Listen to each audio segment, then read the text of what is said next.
last time I'm gonna see my homeboy here. It's been a pleasure, man. Seriously, it's best Airbnb experience thus far on this trip for sure. Thanks, dude. All right, I'll see you soon, later, man. buddy.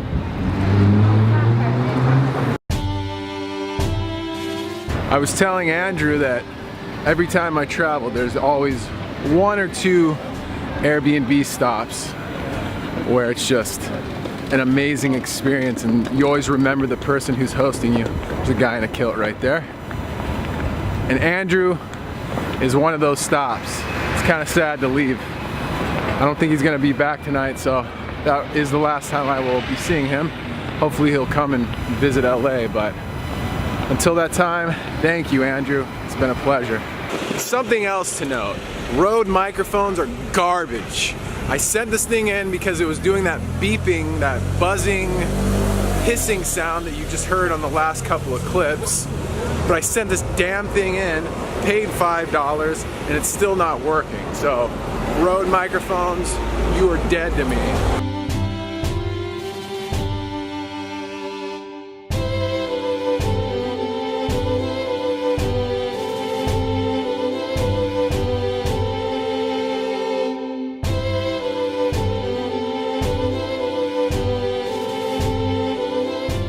Windy as tits, so sorry about the audio if it sucks.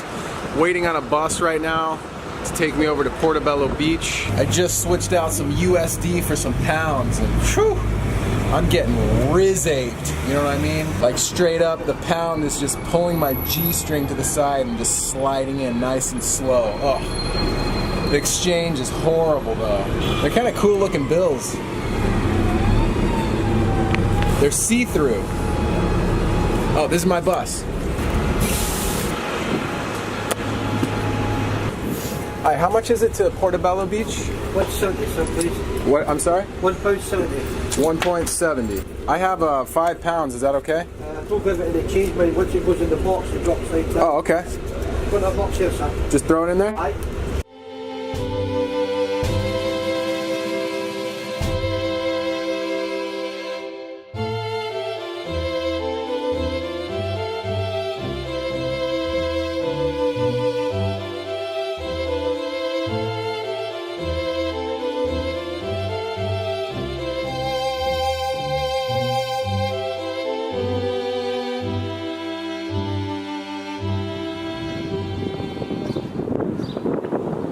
I never, ever use this word, but what a quaint little beach town.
It is absolutely freezing out here, and it's super windy. It's amazing that there's actually people out here in shorts and t-shirts.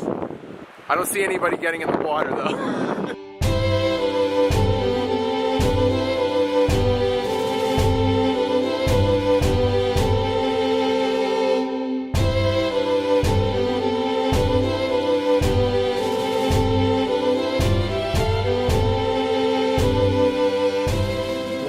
Posted up here in this little cafe. I don't know what else to do today. Went to Portobello Beach. Maybe I'll go on YouTube and type in things to do in Edinburgh, but for now I'm just kind of surfing the internet. Got Wi-Fi here.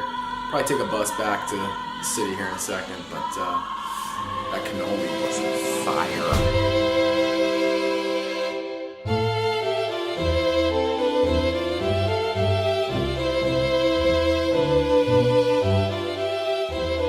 So I walked over here, well, took a bus over here to the Palace of Holy Rood House, which is right there.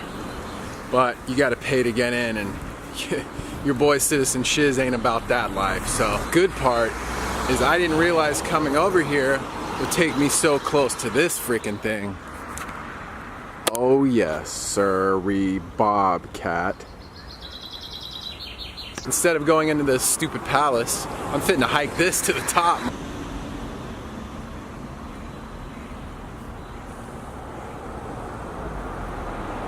Does this take you to the top, like the flat part? Yeah, so there's two different ways. So that you're going to go around that way. Thank you. Thanks.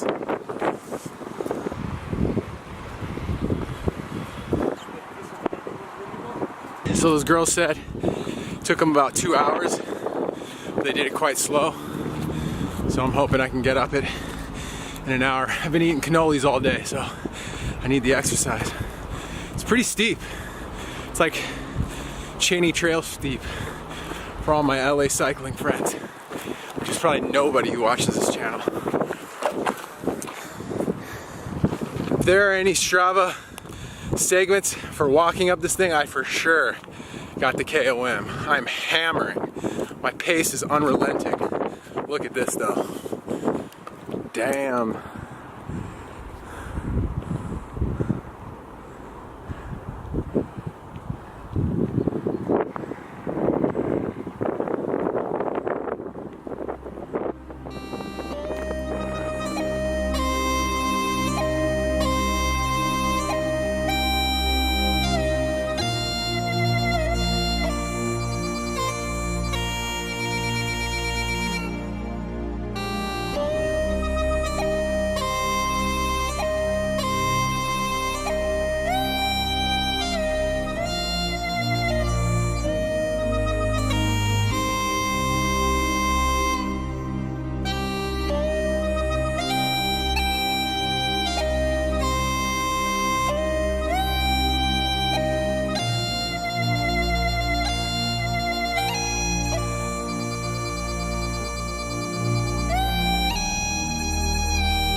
Arthur's Seat.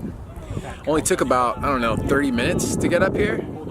And I had a camera in my hand and I had my jacket with all kinds of money and lenses and all kinds of stuff in it. 30 minutes. Your boy has the KOM up here, that's for sure. Arthur's Seat KOM, checking on Strava segments. But I must comment, this is quite spectacular.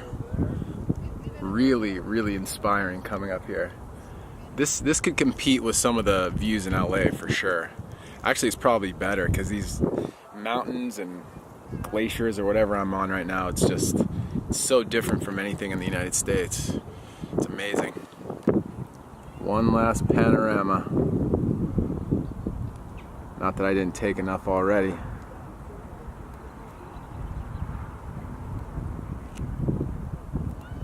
It's a pretty fitting place to give my thoughts on Edinburgh.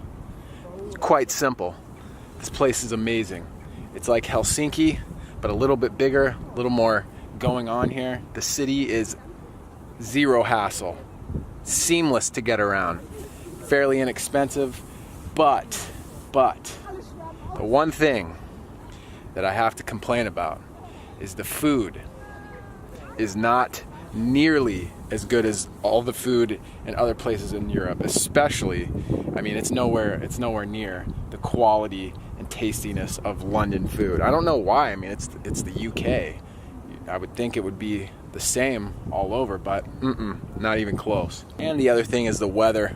I mean, right now it's beautiful, but Andrew was saying that it's usually doesn't get above 70 degrees ever, and it rains a lot. So aside from that, this place is ideal. A great place. This would be a great place to grow up. So to sum this up, visit Edinburgh. You will not be disappointed. There's tons to do. It's easy to get around. You won't be disappointed like London. It's absolutely stunning. It's not overly touristy. Actually, it's very touristy, but it doesn't feel like it for some reason. I don't know. And lastly, it's a great place to bring the wife and kids.